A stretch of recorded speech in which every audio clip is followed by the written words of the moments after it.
Hey everyone, welcome back to the channel. Thanks for tuning in. You're watching the VSO Gun Channel, and today we're going to be talking about suppressors again. Specifically, AR-15s are a very popular firearm and a very good suppressor host, specifically the DI ones. Personally, I really like a DI gun suppressed.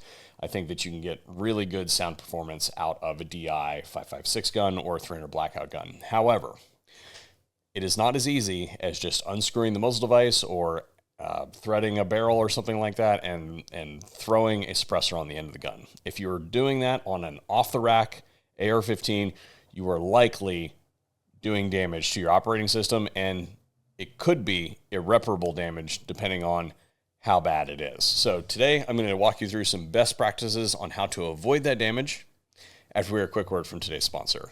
Today's video is brought to you by 1st Phorm. This is a pro-freedom supplement and nutrition company that has made a serious effort to go through all of their products and strip out a whole bunch of dumb ingredients that don't need to be there.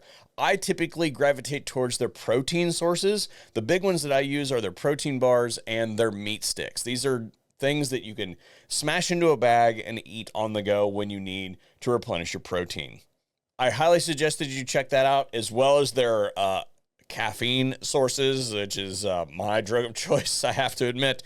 And I have a link and a QR code that I'll throw up on screen for those of you who go over there and check out their wares. It tells them that I sent you, and it helps out the channel. So thank you very much to 1st Phorm for making today's video possible. So when you suppress an AR-15, a direct impingement gun specifically is what we're talking about here today, what you're doing is adding an implement to the end of the barrel, and that implement is going to artificially increase the amount of time that operating system is under pressure. We call that the dwell time. That is determined by what is known as the post-gas length, so the length of barrel and other implements that is in front of the gas port. So after the bullet passes the gas port, the system pressurizes. How much is where that is placed, and then how much is in front of it dictates how long it is under pressure. So you can think of it as an equation of how much are we putting in and for how long are we putting it in for.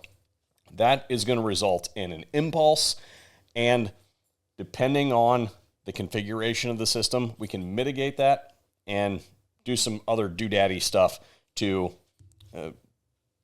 tame that down enough that it isn't going to be damaging your weapon. So the first thing that you should consider is, where is that gas port on that barrel? Almost certainly, if you are running a pistol length or a carbine length off the rack, that rifle is probably overgassed already without even putting the suppressor on it. But once you add the suppressor on it, you are most certainly going to have an overgassed weapon. My dog is screwed. Get out of here. Get. Screwing around with my lights because they're new. That weapon is almost certainly going to be overgassed at that point in time. Now, some manufacturers that are pretty savvy with this will change the gas port size for their factory weapons so that they will taper down that gas. So you can artificially decrease the amount of flow that is going into that gas block by decreasing the size of that gas port. You've heard of reaming out gas ports and things like that on some guns that have longer gas systems to get more flow.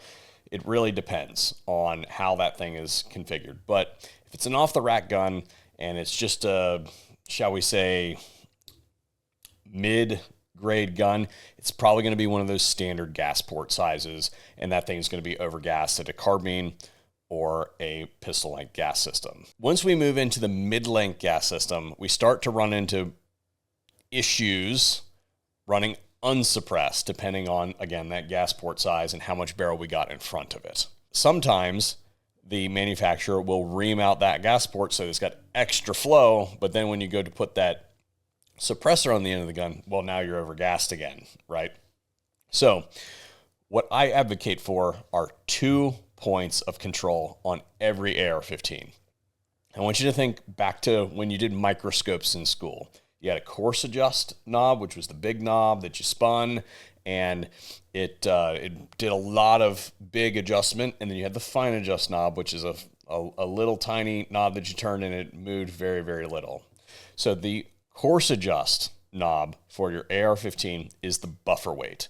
And you should also consider the entire operating system's weight. So if you're running like a lightweight titanium carrier or something like that, your carrier speed is going to be considerably higher than if you're running a standard steel one or something like that. So consider the weight of your bolt carrier group and the weight of your buffer, as well as how heavy of a spring are you using in the process. If you're using a standard weight spring, which most of you probably are, get a heavier buffer. The heaviest buffer that I have in my inventory is 8 ounces, which is ridiculous, but there are some specialized applications you might want to use that for.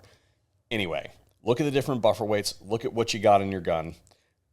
First things first, get a couple of those so you can tinker with that a little bit. Figure out where you're at. What you want to do is you want to put that buffer into the gun, and you want the thing to be indicating undergassed.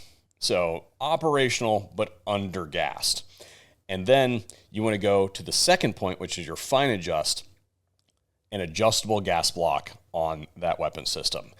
I gravitate towards the rifle speed gas control. We'll have a full video coming out on the rifle speed gas control here pretty soon, showing you how it works in differing environmental conditions and why it's the best freaking adjustable gas block that's available out there.